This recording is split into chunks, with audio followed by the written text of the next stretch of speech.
What's up, YouTube? Welcome back. More expansion primer testing. Today we're going straight for the 1911, the one that seems to set these primers off pretty well. We have a 5-inch government model, Nighthawk Custom 1911. This has a regular setup in it, all regular springs, regular firing pin for a typical 1911. What we've been having success with is a little different 1911. This is a Colt Defender model 1911. I'm not sure if there's a difference between the strike on this gun and the Nighthawk, but we're gonna find out. This is test number 4. We've already gone through a Chiappa Rhino, an M&P 2.0 45 caliber, and this Colt Defender, and a High Point 45. When the M&P choked up on test number 3, this gun did set it off, so it probably has a little bit of a harder strike. So we'll keep this one on standby, but for now, let's see if we can put 50 in a row through the Nighthawk without a malfunction. The ammunition I loaded up is the exact same stuff that I had loaded for the 45 in the last test. So check out that test, it was interesting. We did have one minor malfunction. I say minor. I'm thinking that these might be hard primers or hard cups, hard material. So they might just require a harder strike in general. That's what we're trying to figure out right now. We have a video number 1, where it actually shows the primers in detail up close. We inspect them next to Winchester primers, so you might want to check that out. Now I have to make something clear. Any malfunctions we might run into today and any malfunctions we've had in the past, you have to keep in mind that this batch of primers is from the first 100,000 primers supposedly that came off of this line.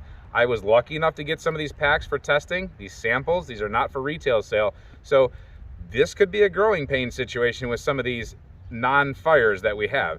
Hopefully, just like every company, they get past those and they can start to do a lot better. They should be cranking out a whole bunch of primers. I've heard they're going to be up, to 1 million primers a day eventually. So this should get worked out, hopefully. But we're here to test and keep everybody on their toes. The details of this bullet aren't very special, other than they've been made to be match type of ammo. The primer flash holes specifically have been uniformed and the primer pockets cleaned out. So this is good to go. They all accepted a primer very easily.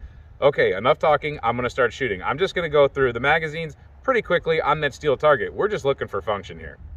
All right, we're about 20 yards off that steel. It's not going to be that audible because we don't have it hooked up on chains or anything. It's just leaning up against the backstop. And I know that's not ideal, but that's what we have for today.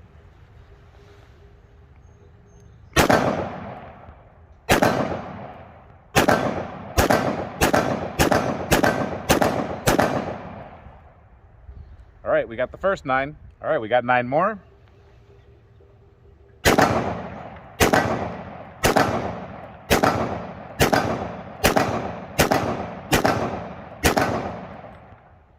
And they ran.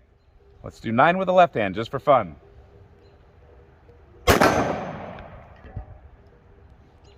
I'll shoot at some of those farther out targets for fun. See if I can get them.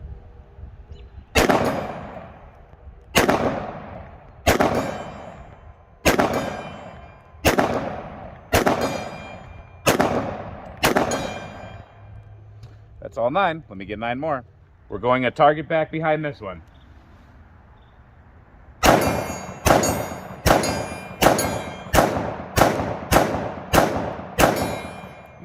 Horribly, but we got through them.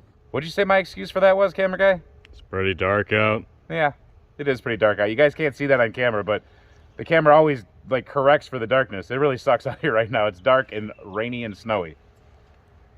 Just for fun, there's a target all the way back out there at about 80 yards, probably 75 yards. So I'm gonna try to nail that. It's a 12-inch plate.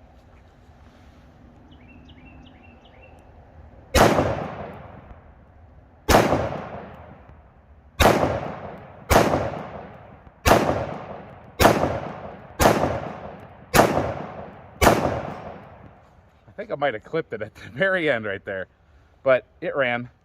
Last 5 rounds, let's cross our fingers. Hopefully they run.